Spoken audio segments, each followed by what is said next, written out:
than I have. So your experience could be shown upon all of us. That's how is it to live awake in this dream, which is also special for me because I'm always selecting the satsangs here at the school, and now I get to select the satsang to be given to me, which is the first time in my life that happens. So this is a special one for me, and yes, thank you for gracing us with your divine presence. It's a blessing. It's a true blessing to see all of you young, radiant faces with so much potential in each one of you. Each one of you can be a yogi, there is no doubt, but you have to go through the journey, and you have a great teacher, a teacher who is really loved, and his personality is so radiant, charming, and plus he's a role model for all of you. He practices what he preaches, and you always want a teacher who can do that, otherwise it becomes superficial, Lots of theory, not enough practice is a bad combination. So that's what our Guru teaches us. Don't preach unless you can do it yourself. Otherwise it's not going anywhere. So thank you, Sudarshanji, for everything you are doing.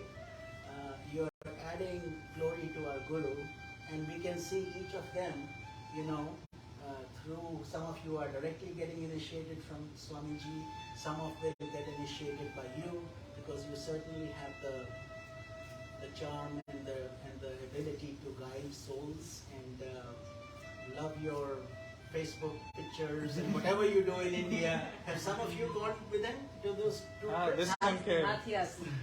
You have. One of them has. Yes. So now it's the rest of you. Start saving for that. Because it's not going to be cheap, but I tell you, it's going to be worth it. It's a lot of times you get opportunities in life, and this is one of those, because you look like open-minded people, all of you, so take the culture in, imbibe it in. It's beautiful. And we are seeing this more and more, that unfortunately Indians are losing this thing, and all of you are gaining it. So it's like as if it's crisscrossing, There was a time when but still the villages are very pure. In India, the villages and the simple people are just full of love. If they have one loaf of bread to eat, they will go hungry, but make sure you don't go hungry. That's how much love they have for any guest, any person that they see. So, but that's in the villages. And the city people are more like Mumbai or Delhi. They are more like New York and Chicago. Just me. So, we have to find a healthy medium, right? All of us. So with this, just a quick introduction. I think we've introduced our guests over here. I am Swami Nikhilananda Saraswati, a disciple of Swami JyotirmayAnanda, just like some of you, just like Sri Ramji, Rekhaji, they're all initiated through the Master. I've known him for, like Sudarshanji said, 25 years. So, and I've had taken sannyasa for about 5 years, over 5 years now. So April 20th was our 5th year anniversary of actual renunciation. What that means is you leave the attractions of the world, but that doesn't mean you leave the world. You stay in the world, but you don't become so dependent on things, material things, possessions. You find happiness within yourself. So, like Sudarshanji said, today's topic, he picked a very profound topic. If I am not mistaken, living daily to awaken a dream state, right? I mean, how do you distinguish what's dream, what's reality, and there are so many deep scriptures. You must have heard of Bhagavad Gita. Mm-hmm. Everybody has heard of it? Yeah. How about Yoga Vashishta? Not many. But it's a very profound scripture. I tell you, our Guruji, Swami JyotirmayAnanda, and myself, and many teachers are always focusing on that. Yeah. We do a satsang, but Bhagavad Gita, Mahabharata, Ramayana, Yoga Vashishta, they're all tools to give you peace, happiness, and joy. And very profound indeed. Very extremely profound. So before we go too deep into the conversation part and getting into the today's topic, let us all join our hands and do 3 ohms with love and peace, and breathe easy. Just touch Mother Earth, relax yourselves. Enjoy this beautiful flute and be grateful for all the blessings each one of you has been provided. You have enough food, good clothes, a place to live, and a joyful, happy nature. So with that thought, let us take a deep breath. Inhale, and let's chant Om.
Sudarshanji, can I have some more? Yes. Thank you so much. So today's topic of living truly awake in a false dream, and that's why I asked Yoga Vasishtha, because when Lord Rama was 15 years old, he was on the path to enlightenment. Compare that to today's 15-year-old teenager, right? So he had gone through different places and developed this passion, vairagya. Vairagya meaning he didn't see the purpose. Thank you so much. He didn't see the purpose of having a kingdom. They were fairly rich people. His father was a king, empire. They owned Ayodhya city, all of it. So, but that didn't excite him. Kind of like Buddha. You know, Buddha went through that.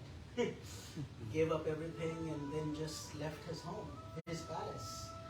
So Rama was feeling the same way, and he wouldn't come out and eat. We call it depression these days, I think. I don't know what it was, but he just didn't feel like doing it. And then his parents were very worried, the king and the queen. And they called this guru, his name was Vasishtha Muni. Vasishtha Muni was the chief guru of that place, of that kingdom. So he started guiding Lord Rama about why you need to live in this world, what is your purpose here, why are you born, and what should you do for the rest of your life. And he honestly listened, just like Arjuna listened to Krishna. You know Bhagavad Gita. So Arjuna listened to Krishna as a disciple and Krishna was the guru. In this case, Lord Rama of the Ramayana was the disciple and his guru was Yoga Vasishtha. So we keep saying God incarnates on this planet Earth, to guide each of us and to show us, to set a role model so we can emulate it. Everything you will read in our scriptures, you will ever go through nearly not even 2% of the pain and misery that God has to go through when He comes, when He incarnates. If you read Mahabharata, full of pain, where Lord Krishna was born in a prison cell. Their parents suffered so much. Then demons were after him all the time. You know? So, and same thing with Lord Rama. Sita, he was going to be coronated king. What happens? Sent to forest for 14 years. Not 1 or 2, 14 years. And then he struggled. But for us, we have little problems and we sometimes think, oh my God, my world is breaking apart. Life is not worth living. So Rama had been through all those things. He was feeling the same way when his guru said, no, you don't have to think like that, because everything is a dream. Not only your living state, but your dream state. So we have to talk about then, who are we? Isn't it? What you were born, you didn't have any clothes on. None of us did, right? We didn't have any possessions. We didn't know where we would be. And each of us is born according to our set of circumstances that we have accumulated from many, many lives. It's called the theory of karma. That's a separate lecture, which Sudarshanji is very competent to do, but he will explain all that. Prarabdha karma, Sanchita karma, Agami karma. And all that is a cumulative process. So you are not just born out of nothing. You have come with a divine purpose and for a divine reason. And I'll tell you, each one of you are loved by God so deeply. That's why you have come into this process, because you are cherry-picked. Each of you is cherry-picked, hand-picked. And then when that happens, nothing happens by chance. Pushpaji here is sitting on the floor. She just came from India. She had no plan to come to the ashram. As if a miracle happened, the very last minute she found out from Kalpanaji and Ramji that, oh, they are going to this big guru. And she was 5 months in India, just came 3 days ago? Yes, on Wednesday. On Wednesday.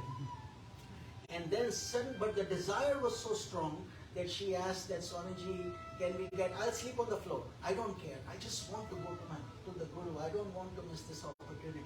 So when that desire is sincere, it will fructify. Why does that happen? And it fructified for her. Not only she also got a nice bed to sleep on. It's a small room, but they're very happy. And because at Guru's feet, miracles happen. We all come in as crows and we fly out as swans. What's the difference? That a crow will only pick garbage and a swan will pick what? He'll pick the pearls. So you come in the ocean, enjoy and fly high. An eagle flies high, a vulture flies high, and a swan flies high. But there's a difference, isn't it? An eagle and a vulture are looking at dead carcasses to eat, and a swan's looking at Mansarovar, pure water, happiness, purity. Whoever looks at him finds peace and happiness, joy.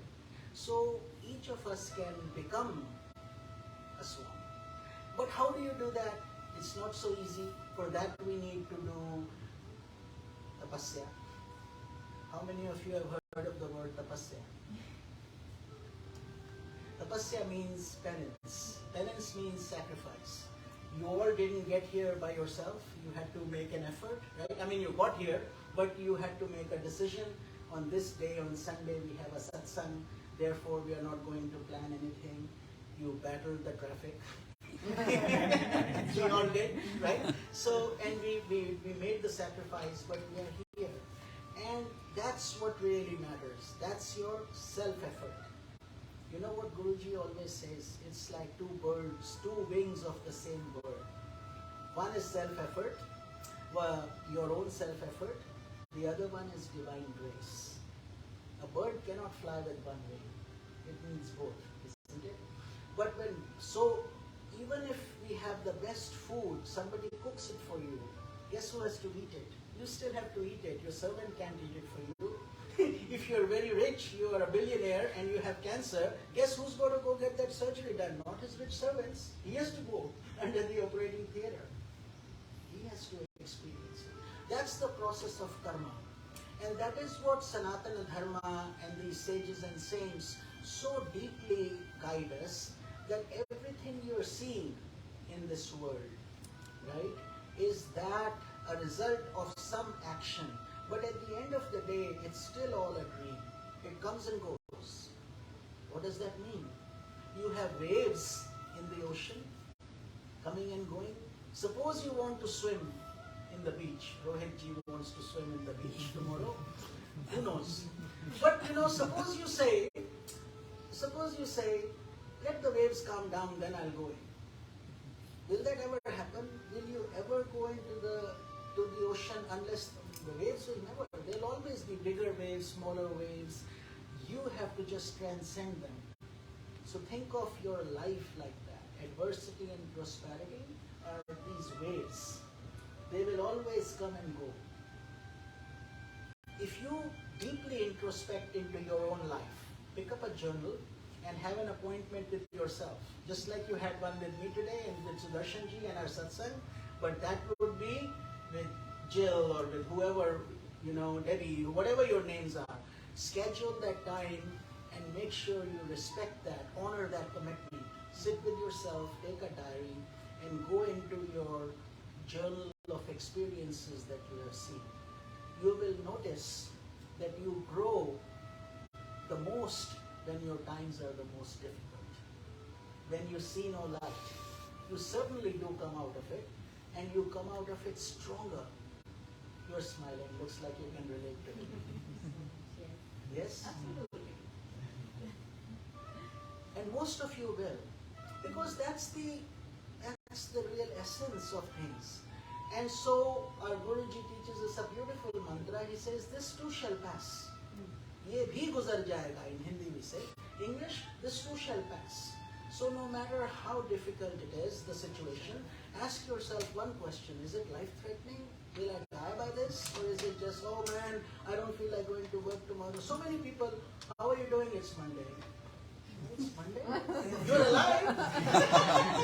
So many people are not alive to say it's Monday. So many people don't have food. You have food, you have a job, and still you come. So this becomes our nature. But this is why positive thinking becomes so important. Because what are we discussing? He has given us such a beautiful long topic that we can keep on talking about it for a long time, right? It's a very general, difficult topic, living in a dream, but it's a false dream. So Shankaracharya ji, Shankaracharya, have you heard of his name? Shankaracharya, anybody? You have. Beautiful. As you go deeper into yoga and Sanatana Dharma philosophy, you will see that Shankaracharya is one of our greatest gurus who created the sannyasi tradition.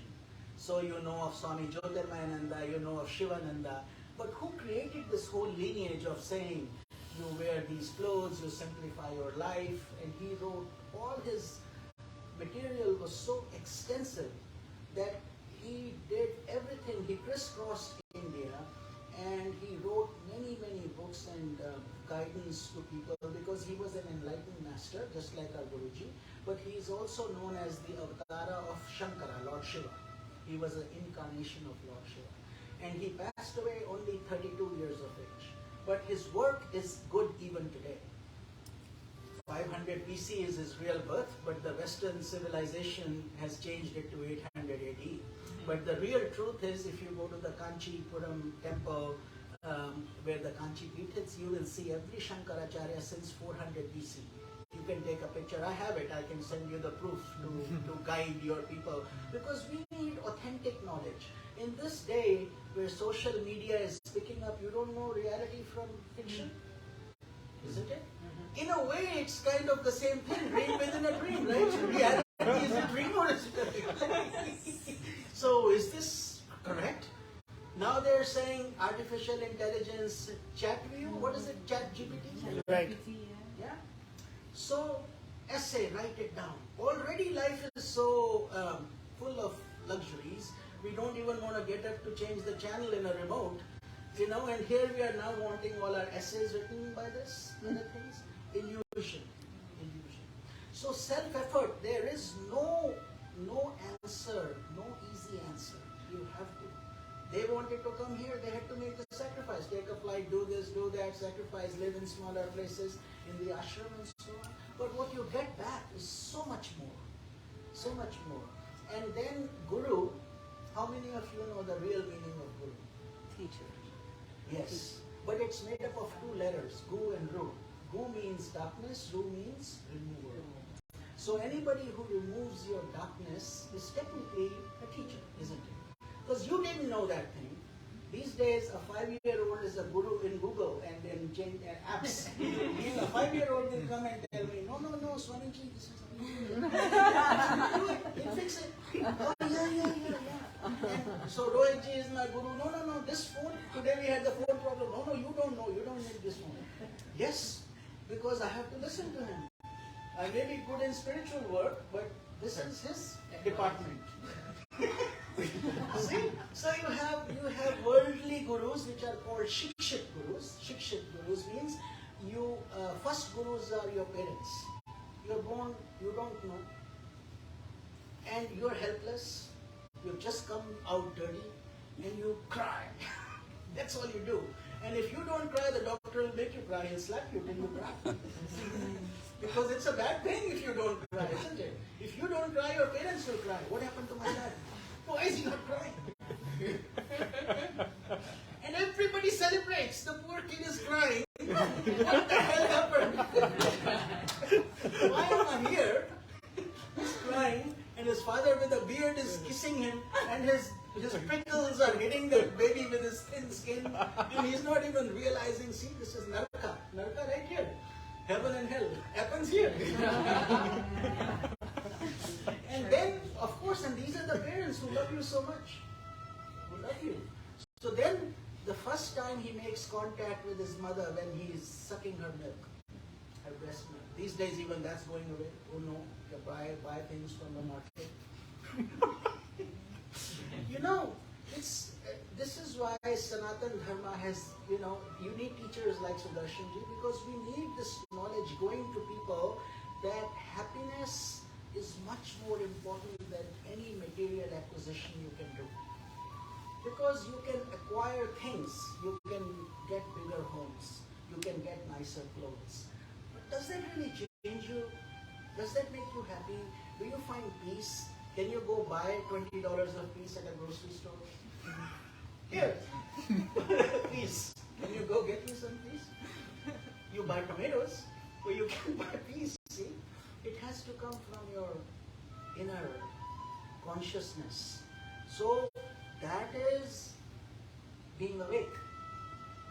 When you value the things that matter to you, otherwise you are asleep.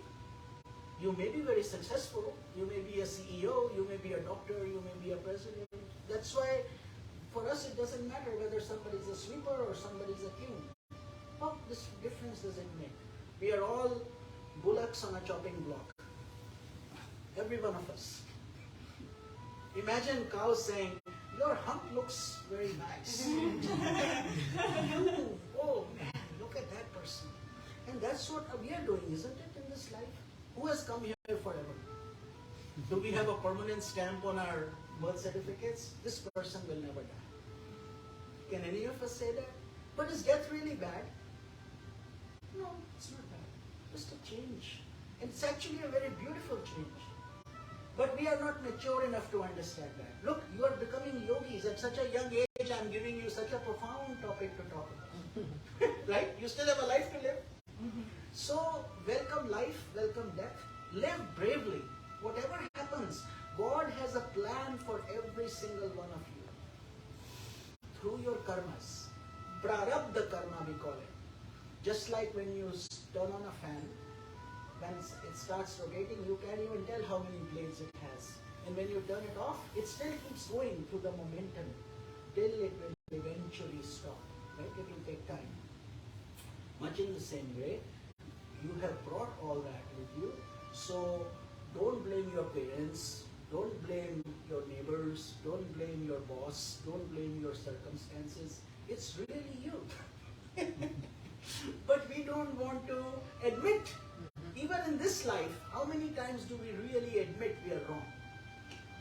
Or we are sorry, I messed up. Very few of us really want to do it or admit it.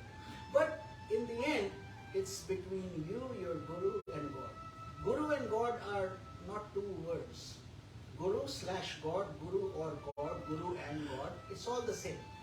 Why? Because you cannot get to God without a competent teacher. Just like you couldn't have grown up without a mother and a father. Or without a mother. Doesn't matter, some families don't have fathers, some are poor, some are rich, but whatever, you may be crawling and this and that, but you don't grow up. And if you are in a nurturing environment, so much the better.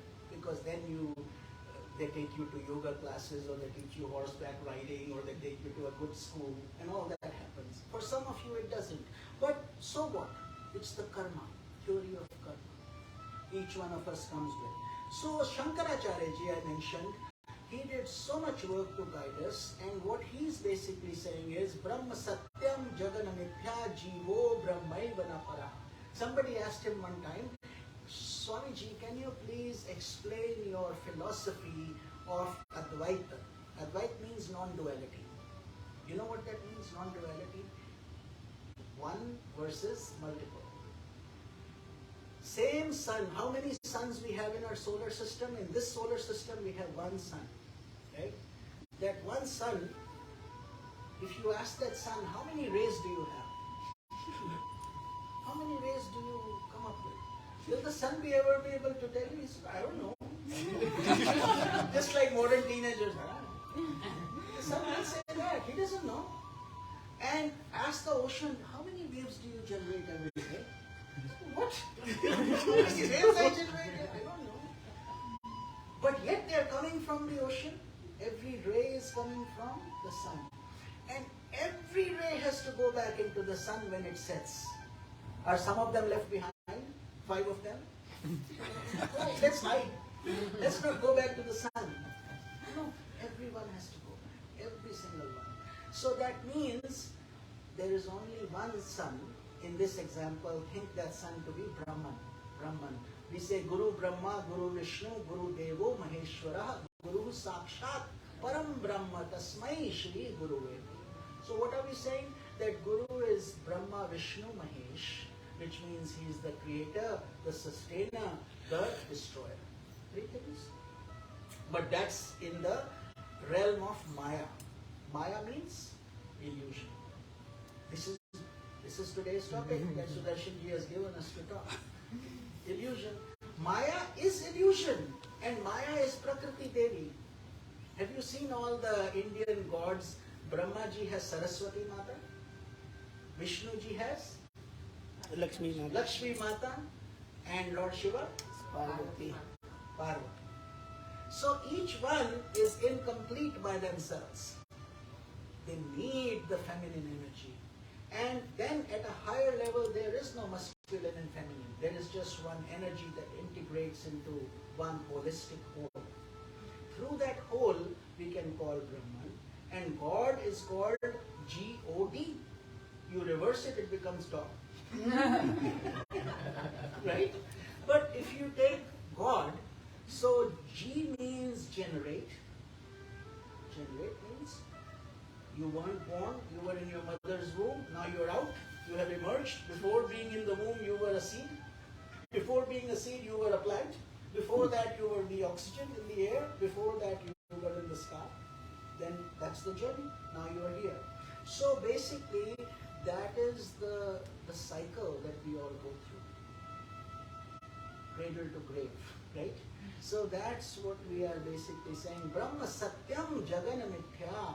Meaning that Brahma, that ultimate unity is multiplicity. Does that make sense? We are the rays of that sun. Therefore, that sun can never abandon us. It can never abandon us. So there's a funny story that Swamiji talks about. Maybe we'll cover it another time. If I have time, I'll come back to it. But there is singularity in multiplicity, but they are not two different things. Why do we get into the illusion? Because we start looking at me as an entity.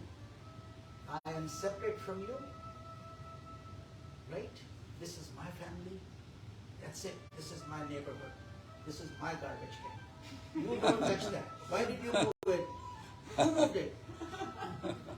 So what has happened is that possession power, who cares about him, I and my family. But if you want to be truly spiritual, we cannot say that ray is better than this ray or that wave is better than this wave. They are all the same waves. We'll all go back into the same ocean, or all these rays will go back. But we have to be, therefore, seeing the self in everybody. Easily said, hard to do, isn't it?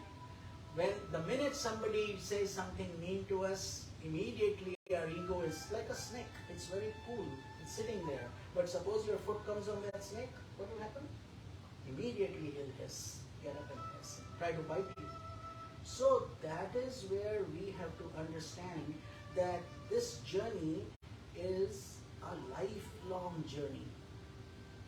Sudarshanji may give you a certificate very quickly after you complete your TTC, whatever you call it, right? But even that, very quickly I say, easily said, but even there you have to do tapasya, right?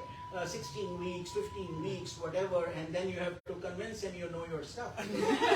Somebody tells me he's a tough teacher, right? Maybe he's not. You can ask these two. Is he a good teacher? Tough teacher? But are you learning a lot? He's the only one in Miami teaching the Upanishads. Maybe in Florida, maybe in the United States. See, Yes. Swamiji, she has attended Yoga Vashishta Satsang. He has known about Sri Shankaracharya, but the words are just not yet familiar where they can remember right away. Right? But So the concepts. over and over again, we have to teach Very same good. scriptures. Very good. Very good. So maybe this is the beginning of a beautiful journey, and maybe we can have some Zoom sessions with you guys. Yeah. Whatever you want. You know, because our life is not about me anymore. We are on a journey, but I get happiness when others are happy. When you get happy. Like a flower that's just radiating, it doesn't expect anything from anybody. It's just giving joy. And that's what we would like to do, you know. So that's what Shankaracharya ji is saying. So he's saying, Jagana Mithya, Brahmaiva na para, Jivo Brahmaiva na para, which means that Brahma Satyam, that is the only truth. What is the truth? That ocean exists. In the ocean you have waves, you have water, you have eddies, you have bubbles, you have all kinds of white water, blue water, red, all kinds of things will happen in the ocean. Similarly, in the sun, there will be all kinds of the color of the sky, radiant red, yellow, rainbow, this, that, rays. But in the end, what is it? Everything goes back into the sun. And the sun, mind you, never sets. Right? If it's setting here, it's rising somewhere else, isn't it? So it's the shadow that's shedding, and it's the illusion that's creating day and night. Otherwise, there is no such thing as a day. But to our experience, it's real. We are experiencing it at our level. So, Brahma Satyam Jagan Mithya means that's the truth. Jagan means this world is an illusion. Sudarshanji's topic, illusion. What does that mean? How you'll say, why is it an illusion? I can pinch myself and it'll hurt. Right? So it's not an illusion. But in reality, it is an illusion, and why it is, we'll explain in a little bit. But he says, Jivo Brahmaiva na para. What does that mean? That the Jiva means the ray of the sun, the wave of the ocean, or the image in a projection. All these things are just divisions. They are not the whole thing. The wave is not the ocean, but the ocean has the wave in it automatically. So that's what we are basically saying. If you catch Brahman, then you're already catching everything in the world. All the planets, all the earth, all the particles, everything that's there is already included in that Brahman. Jagana Mithya. And so therefore, you are a microcosm of the macrocosm. little deep, but let's talk about it, right? So if you take a grain of salt, one grain of salt, or you take a mountain of salt, is there any difference in the chemical composition? Exactly the same, isn't it? Exactly the same. You look at 1 grain of rice that you are cooking, and your whole pot of rice. When you will see if they're fully boiled, you'll just check one, right? You don't check every single one, just one. Otherwise, you'd be hungry all day, right? So you just test it, and then you find out that yes, it is ready. And therein lies the mystic secret of living in an illusory world but living in reality. Meaning what? That one grain is the microcosm, the whole pot of grain is the macrocosm, isn't it? So you have been created by your creator, and you are going to merge back into that creation. Does that make sense? You didn't exist before. I mean, you're all young, but the oldest among here, whatever we are, 50, 60, 70, we were not here before then. 70, you were not here before your 20s or whatever, you were in the air. Now you're here, then you'll be somewhere else, isn't it? But we can never ever disappear.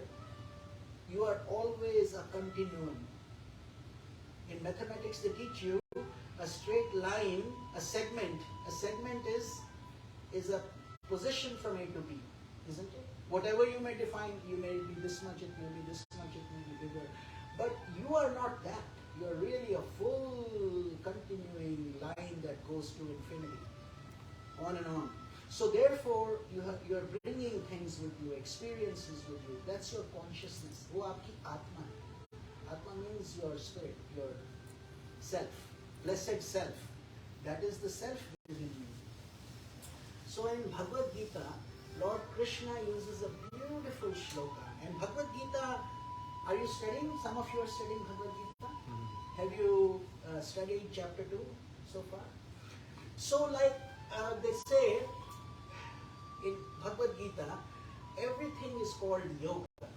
That's why we have this yoga studio. Because Lord Krishna is a yogi. He's a yogi. And a yogi is somebody meaning yogi. The word yog comes from the Sanskrit root letter yuj.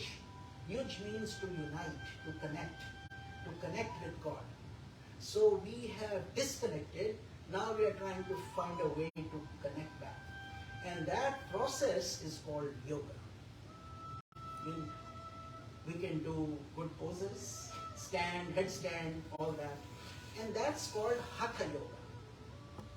Small portion of yoga. Forgive me, Sudarshan. I know it's a big I tell part. them 3%. Huh? 3%. 3%. 3.125. We do the math. I love you. That's great. That's great because so many people are confused by the term yoga, and they don't understand that yoga means union with God. Without that, you have no yoga. You are trying to. That's why every chapter of Bhagavad Gita, there are 18 chapters. The first one is Arjun Vishad Yoga, when Arjun is grieving. But it's a yoga because he needs guidance. He says, I have separated myself. Well, I don't want to kill these people. Why should I fight? He's arguing with Krishna. And the second chapter is called Sankhya Yoga, which means God is giving him CPR. Yeah. No, really. I mean, it's not a joke. It's very serious. If you start studying the Gita deeper and deeper, it's like you start enjoying the process. Every time you read the same shloka, you get a different meaning. You get a different interpretation, and that's why it's like an ocean. Like you go snorkeling. Every experience, you will have something different. And that's why these shlokas are so profound, so deep. And so in the second chapter, it's called the heart of Bhagavad Gita. And in Bhagavatam, it's the chapter number 10, which is the heart of Bhagavatam. We have, what? 3 things. 3H rule. So you may remember that. That's easy to remember. Hands, heart, head. Hands, heart, head. All H, 3H. Hands to serve. heart to love, and head to learn. So you serve, when you use the word H, you're basically serving, but if you serve for money, that's also service. Restaurants, liquor bars, work, paychecks, everything's done for a return. But when you do this for love, when you do it for volunteer work, you don't want any money, you don't expect anything. That is called seva, service. So that's when you're using your hands to do that service, that seva. Heart is to do devotion to God, to love. Love means pure love, divine love. Divine love is not physical, not sexual. It's way beyond that, way beyond that. Meaning that we are here with these bodies, but we are not these bodies. We should have the love of Radha and Krishna. If you read the Bhagavatam, you will see once Krishna left Vrindavan, and that area where he and Radha would, enjoy his flute and that beautiful, this music. So beautiful. So when he came, he never had the chance to meet her again. Little did he know he would never.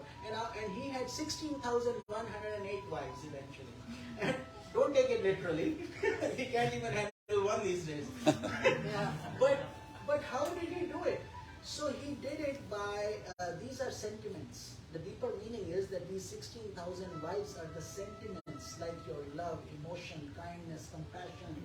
And when you are in harmony, all these qualities will come. In reality, spirituality has no sexuality, no sex, no male, no female. We are all spirits. So we are all women, and we have only one man, which is, you call it God, you call it the divine energy, you call it the spirit, you call it consciousness. God doesn't mind. He really doesn't mind. But we mind. My Christ is the only best one. How dare you tell me to pray to Krishna or to do this? Or somebody will say, even in India, somebody will say, I pray to Rama. Why would you ask me to do that? It's all ignorance, foolishness, because we all are born with the same cycle.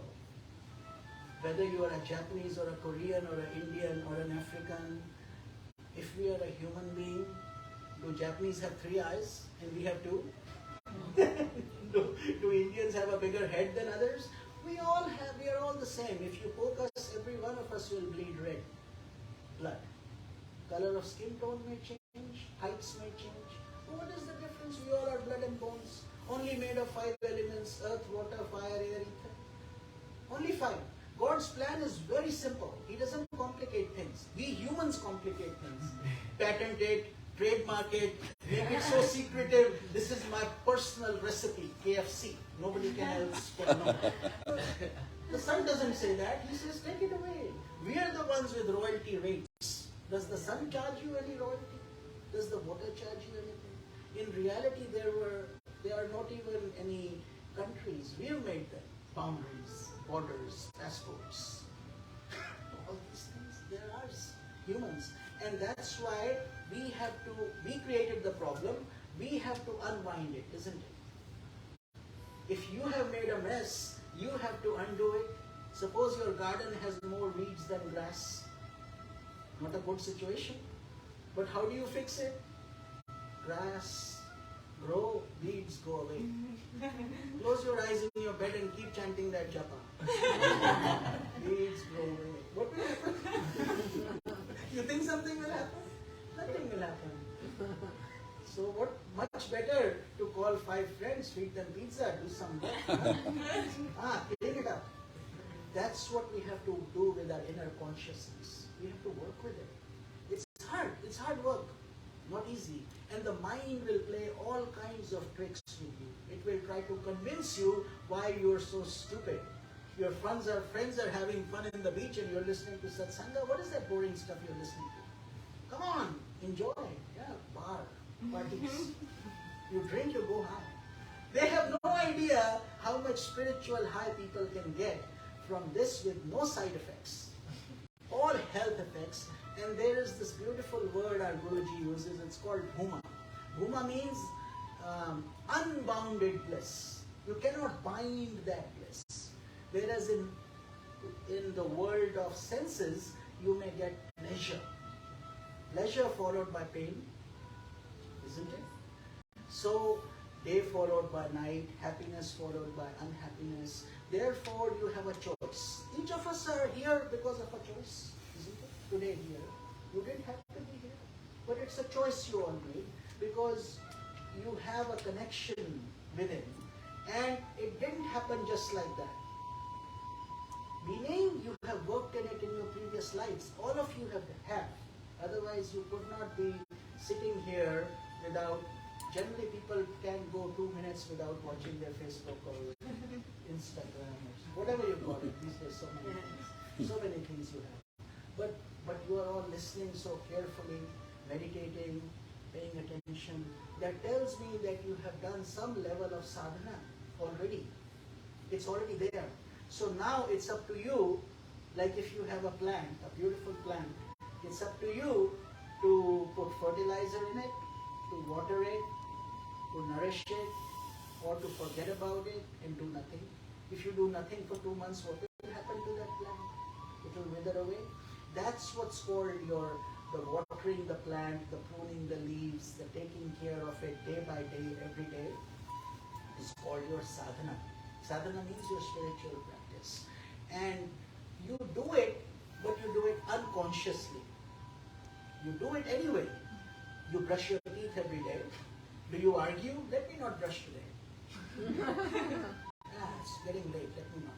You don't do it because you're so addicted to it. You do it as almost a nitya karma. It's called a daily act that it almost automatically happens, isn't it? And shower also automatically happens because you are pre-programmed. I have to get to work by 7:30. I got to do this, I got to do this, I got to do this. And suddenly if you sleep 1 or 2 hours late, next morning the whole schedule is not so good. Because waking up is hard, then you're running late and then... So plan your life in a way that gives you more time. And that is why the sages and saints of India have always emphasized Brahma Muhurta. Brahma Muhurta, Brahma means the hour of the God. And typical time is from 3:30 a.m. to 6 a.m. Typically. And still, let me tell you, a lot of ashrams today in India still are following that rule. Because they start at 5, therefore, and all the sadhus have to be there, which means they have to wake up at 3:30 or 4 in order to get there by 5 and then be in that meditation for 1 hour. So that becomes a beautiful ritual, and everybody is doing it. It becomes holistic, nice. Just like each of you here are creating a sangha. Sangha means, Buddha used to like to use that word. Buddham sharanam gacchami, sangham sharanam gacchami. Means when you always keep good company. You are creating a beautiful universe here. Each of you, in your own way, you can make a dynamic shift. Never ever say, I'm not good enough. Never ever say that, what can one person do? Don't ever say that. Because look at that picture, Mahatma Gandhi. One person who said, I'll non-violently oppose the British. It's true, right? That's his real life. And then Martin Luther King followed him, and today this country celebrates his holiday also, just by emulating him. That is the power of one person. So every one of us can, don't ever say, I don't have resources, I'm poor, I don't have money. Why? Because you are upsetting Goddess Lakshmi by saying that. And you are further intensifying your karma by saying that. Every one of us can light a candle. One candle will create light, isn't it? One candle. So don't try to do big things. If you can do big things, all the power to you. Wonderful. By all means do it. But don't say, I am restricted. You know? Sometimes watching, hearing somebody's story, wiping their tear is a greater service than giving them lots of money. Money is not the answer to everything. It's love, it's compassion, kindness. These qualities are very, very important, especially for yogis, because that's what Lord Krishna is trying to say. So when we were saying God, generate, operate, destroy, that's within the influence of Maya. Maya meaning illusion. And what is illusion? Because we think illusion is what? Something that appears real but is not. So let's dissect it, because you're all intelligent people, you will ask questions.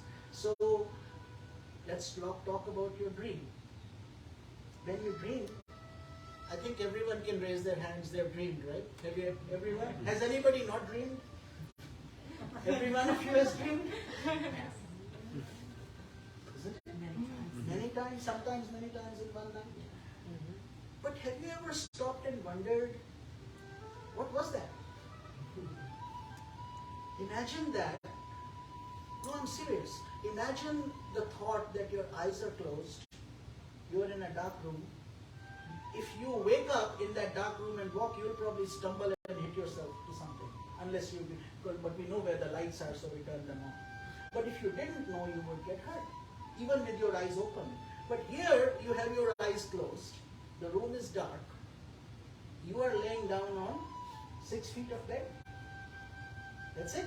Doesn't matter whether you have a palace or you have a hut. 6 feet everybody has. And that's all you really need. You don't need so many things. See, we live in this artificial world thinking things are giving us happiness. More is better. Bigger is better. And we kind of, bind ourselves to that illusion. But in reality, now you are sleeping on 6 feet, and what happens? You take a shower. Sometimes some people like taking a shower for a good night's sleep, because then you get into sattva. And whenever you pray, it's good to take a shower, because it's purifying yourself, right? With a hot water or cold or whatever works for you. You light an incense, we say. Then you have your Ishta Devata, then you get initiated, whoever it is, Rama, Krishna, Jesus. It can be anybody. God is religion neutral. We are the ones who create all this stupidity. I'm serious. God has no problem. You're a Christian, go away. You're a Hindu, come on in. Special seat for you. No such thing. But we think like that. Why? Because we have been pre-programmed. Programmed like that, that's almost better, but it's not really any better. It's the same thing. Because a good person, there are plenty of bad Hindus and plenty of good Christians, and vice versa also, isn't it? So we have to understand what's real happiness and how are we going to achieve it. And these are the ways. There is no self-effort divine. If you're a bird, you want to fly, you better do both things. And one is already happening. Which one? Divine grace is automatically happening. How much grace you have. In Sanatana Dharma, there's a thing we say, Manushyatvam, Mumukshutvam, Mahapurush Samshrayaha. Meaning, three things are rarest in the world. Three things are the most rare according to each person may think differently, but the sages and saints of Sanatana Dharma, Sanatan means timeless, and Dharma means ethical living. Doesn't talk about rituals, doesn't talk about doing this or that or ringing the bell this way. Those are okay, they are there to open our consciousness, but those are not the end-all game. The game is to really understand what our true purpose of life is. And that is what it is. Brahma Satyam Jagan Mithya Jivo Brahmaiva Na Paraha. That's what taught Krishna, Shankaracharya ji said. And Krishna in all his 18 chapters will walk you through the journey of why you should do something and why you should not do something. Then he tells you, if you do it, what will happen? If you don't do it, what will happen? And he'll equip you with every possible question that can come up in your mind. Who's done that? Arjuna has done that. And who's Arjuna? You and me. That's us. It's us, all of us. Because only two people don't have questions. Arjuna had lots of questions. In the end, he didn't have any questions because Lord Krishna, once he understood, Lord Krishna said, is there anything else I can tell you that you don't know? And he said, no, Lord, my Lord. Now, no more questions, I'm ready to fight. But first he said, please take me as your disciple, O Lord Krishna. You are my guru, guide me. First he was the chariot driver of Lord Krishna. So he's like, you're my chariot driver, this, that. Now he says, you're my guru, please guide me. But don't ask me to fight. And he sits in the middle of the chariot and throws away his bow and arrow. And he sits down with his head like this. This is why I said Lord Krishna had to do CPR. CPR? What happens? As long as your family member is okay, when he says, I'm having some heartburn, okay, did you try some Eno, did you try some Alka-Seltzer, did you do, yeah, I did that, I'm still not feeling good. Okay, what else? Okay, let me sleep, I'm tired. No, I'm still not feeling good. Then you get concerned, it's really not going away. Should I call 911? No. Then you know you have to call 911 because if you don't, he may not be asking for it anymore. So you'll quickly call 911. And everybody comes in and immediately, and when the paramedics come, what happens? Do they listen to you and say, hi, how are you? How's it going? Are you having a good day? No, they have a duty to do. They come in. That's what Arjuna did, Krishna did to Arjuna. Because he took his illusions away. Illusions that he's my uncle, he's my son, he's my brother, he's my this, he's my that, and he's my guru, and therefore I don't want to fight. And Lord Krishna said, who are you? What? Why don't you want to fight? First of all, you yourself are a product of my grace, and you are here, and you won't be here tomorrow, so you better do what I tell you to do. And he does eventually, in the end.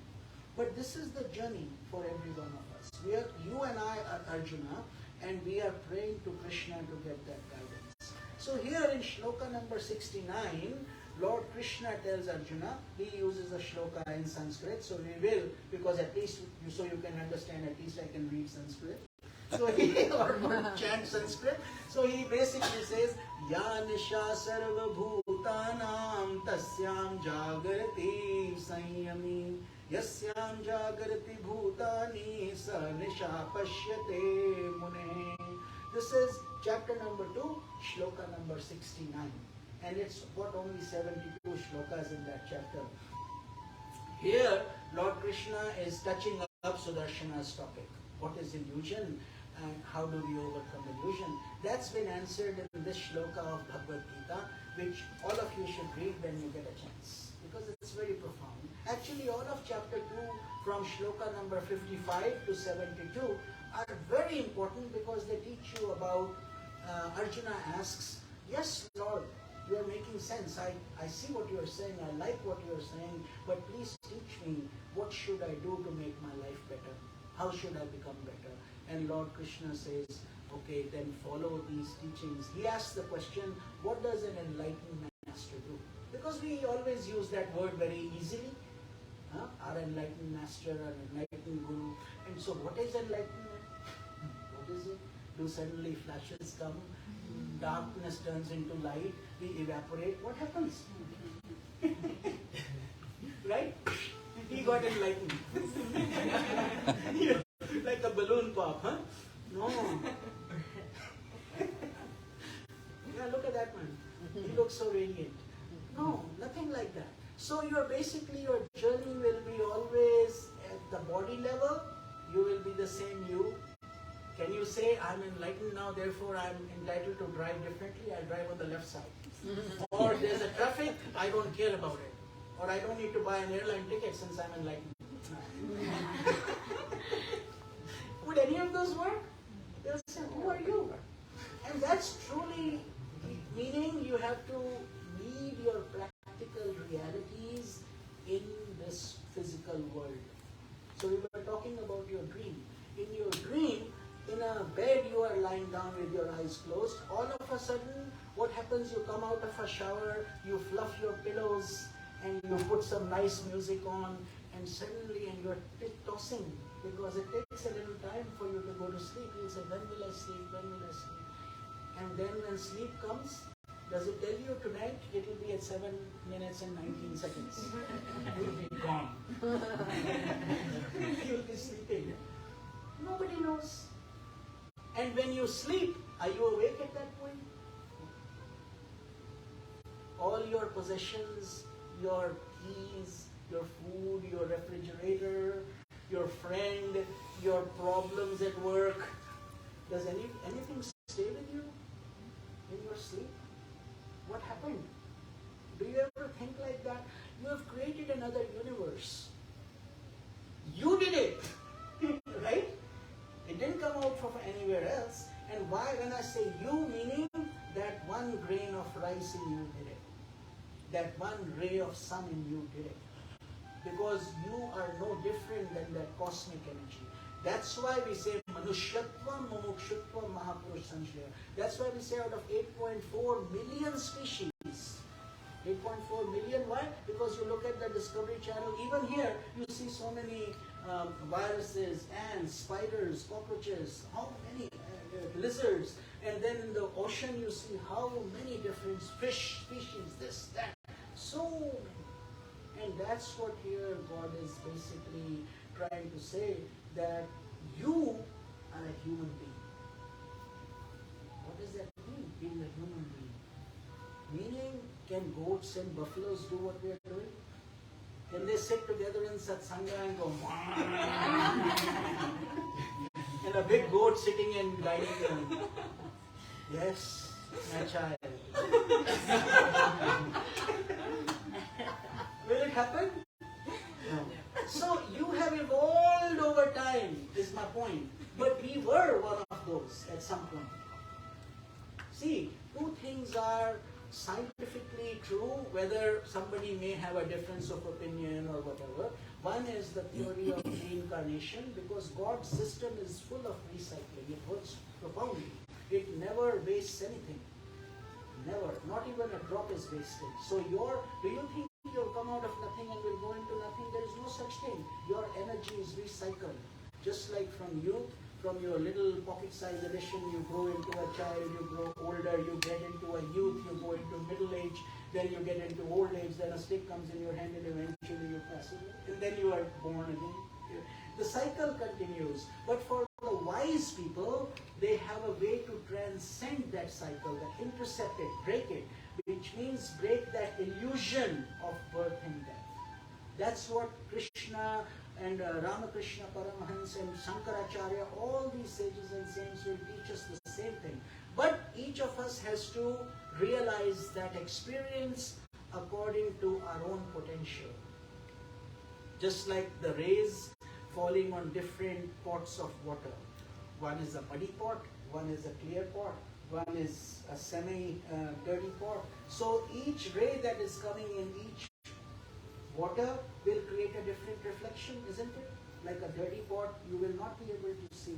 So therefore they say purify, purify, purify. That's what it means. It's called sadhana. Sadhana, purification. So that is what Mumukshutvam means. Mumukshutvam, we started out saying what are the three rarest things. So one is human body, which you discount. So many people commit suicide. And it's so sad, because a life that could have given you liberation, now you have ended it, and that is a slap on God's face. Whether we like it or not, we are trying to get away from our pain, where we say, oh, this is unbearable, I'd rather die. That's why somebody would kill themselves, otherwise life is precious. Who wants to die?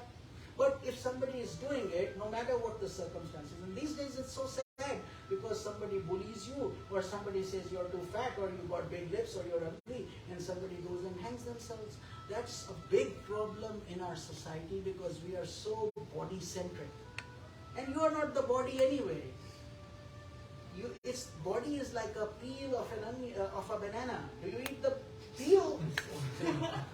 or you eat the inside of the banana, isn't it? So here we are only making makeup to the peel, getting, hours and hours are spent on this peel of the banana. Yeah. So what will happen if you don't put makeup and go to work? What happened to you today? Oh my God, what will people say? And so you force yourself to spend an additional hour, even though you're miserable doing it. just so you could make somebody else happy. Stop doing that. Live for yourself. That's why you see some people with purple color hair or orange, because they are trying to convince themselves that they are no longer part of this crap where you have to fit into somebody's dimension. I'm not saying it's right or wrong. I'm just saying it's an approach people have. But they are also misguided because they don't have to go purple. They can go purple inside. Right? Change comes from within. It's not from... And because that's why they're still not happy. Because if otherwise they would have found happiness in a bigger nose ring or in a bigger tattoo. It doesn't come. It's not so simple. So mumuksh, first is human body, which we said through this human body we can do what we are doing. And we can all raise the level of consciousness. Every one of us can do it. And therefore choices in life matter. Right? Choices, good choices. So avoid bad company, keep good company. One rotten apple, I tell you, in 15 good apples, you look at it 2-3 days from now, everything will start rotting. So keep people you like. Don't give in to peer pressure. Don't get stuck with people you just have to deal with. You don't have to deal with anything. You are Shiva, you are Parvati, you are Lakshmi. The cosmos will go down to you. And it's true, it does. But you have to have that conviction. When you say, I'm nothing, I don't know, I don't know, I'm not so worth so much, how can I say I'm this? You are Brahman. These are the Upanishadic treatments. If you follow Sudarshanji's teachings of the Upanishads, they are so profound that every one of you will turn into a radiant teacher, a great teacher, and you will do wonderful work. And that's the seva he's doing to his guru. That's the one I'm doing to my guru. We don't expect anything. But yes, practically, you become a disciple, become a good disciple. Ideal. Become like Arjuna. Because he asked a lot of questions which you should ask, but he also listened. He listened carefully and he followed through. Second part is mumukshutva. Mumukshutva means the desire to liberate yourselves. So first one, God gave you, isn't it? I mean, through your good karmas. You didn't become humans just like that. We have been through an evolutionary cycle. Darwin may call it something else and he may show you the different evolution. But we have done the same thing. But we say you could have been a plant, you could have been a cat, a rat, a mouse, an ant, a fish. Because consciousness is the same in everything. That's why Sanatana Dharma focuses so much on ahimsa. Ahimsa means non-violence. Because if we don't like pain, we shouldn't give pain to anybody else. Right? That's the fundamental reason why we encourage being loving and non-violent. So, but that desire to say, I am sick of this life, I don't want to be born anymore, that desire will take you deeper into yoga. Why? Because it's a feeling of not sadness, but a feeling of joy. Although, in that journey there'll be moments where you may feel, oh, so what happens when a river finally merges into the ocean? Can it come back? All of a sudden, no, I don't want to go. Let me go back. It's come too far. Does it have a choice to revert? And it starts from the mountains, Himalayas, or wherever these rivers are coming. And it ceaselessly continues its journey, joyfully running here, there. And then eventually, but what it's trying to do is to get to the ocean. That's what that whole struggle is. And that's what we are. Like that river trying to get into the ocean.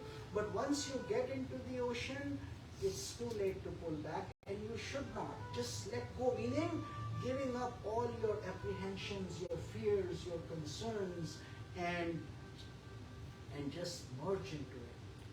For a little while, have you ever noticed a river merging into an ocean? Or you can watch videos on YouTube. But what happens is, for a little while, you can even see the two colors.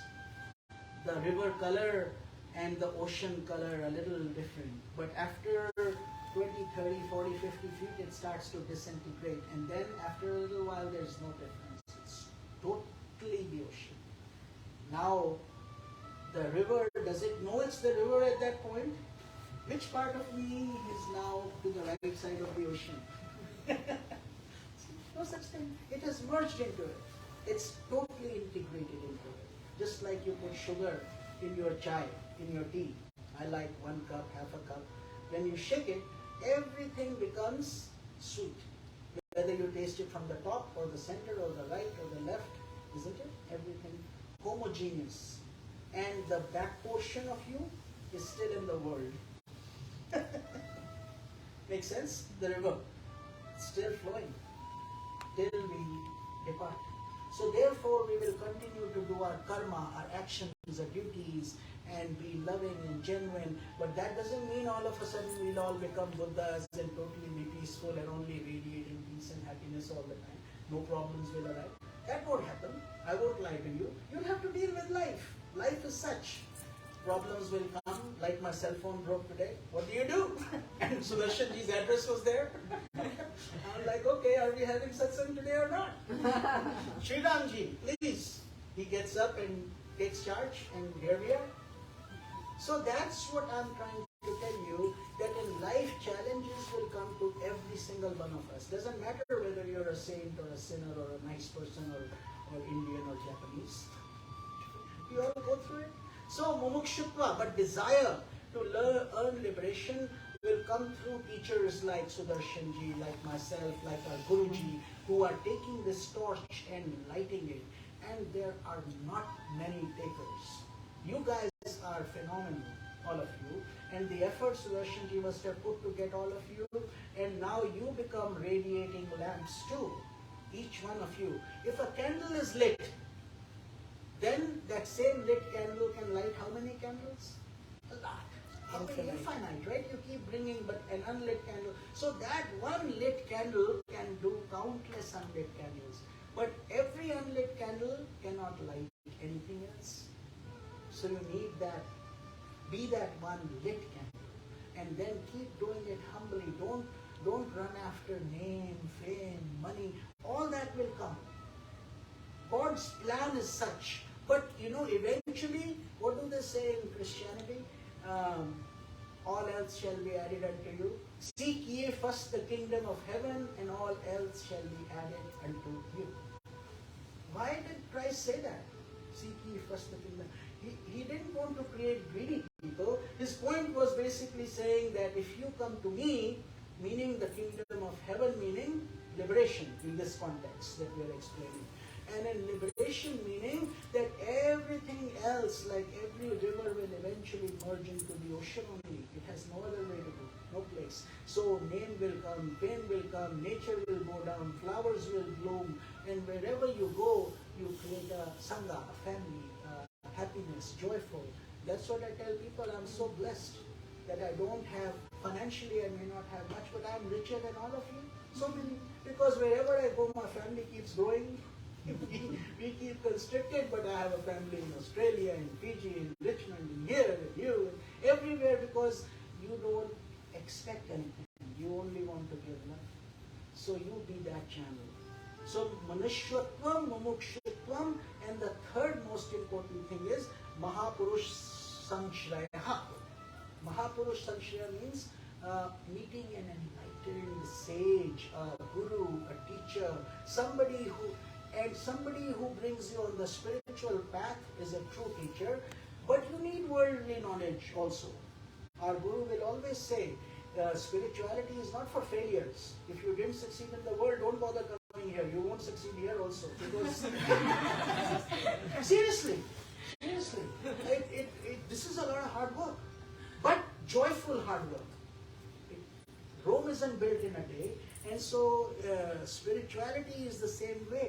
You have to put in a lot of sincere effort, but have fun doing it. Therefore, there are two concepts. I know I wish I could keep on talking for hours, but looks like my time is running short now, Sudarshanji. So I'll have to wind it down, and then maybe we can all do a bhajan or kirtan together. But Mahapurush Sangshraya, I would say, I will end with this topic, that when a Mahapurush means a Superman, Purush is more like a godly person like our Guru, and Guru we just talked about what a Guru means, but Mahapurush means somebody who has raised himself to a consciousness level, like a rising tide raises all the boats. Every boat will rise with it, right? It doesn't count how many boats are there. How many of you will rise? It's rising and everything rises. And that's what we do in Satsanga. Every one of us, we are a big supercomputer right now. Because everyone is paying attention and our vibrations are in harmony. And then when we chant Om and we pray, we create so much bliss and peace and happiness. And so that's what we should always do. Pray for unity in the world, happiness in the world. May hunger go away, may thirst go away, may people find jobs, and have that compassion and feeling of love, but come into that contact with Mahapurush. And sometimes even looking at these scriptures, Bhagavad Gita, when you just look at a Sanskrit shloka, that's meditation. It's called Tratak. Don't do anything, don't understand, no problem, just keep looking at it. These rays are going in your subconscious and unconscious, and they will slowly churn inside and change you. And then if you are fortunate to have a good teacher like Sudarshanji, or we do Gita classes, and so many other good teachers are there. Swamiji has done all his life, 6 decades of that knowledge. So that's what we should do. But if we don't do these things, we are living in an illusion. And that's what Lord Krishna is trying to say here, that worldly people and enlightened people, the difference is, for the worldly people, what's night is daylight for enlightened people, and what's light for the enlightened people is day for the worldly people. Meaning, worldly people meaning materialistic people, running after money, name, fame, people, things, or don't know that they are not this body. They only think they are this body. And then people die and they're gone.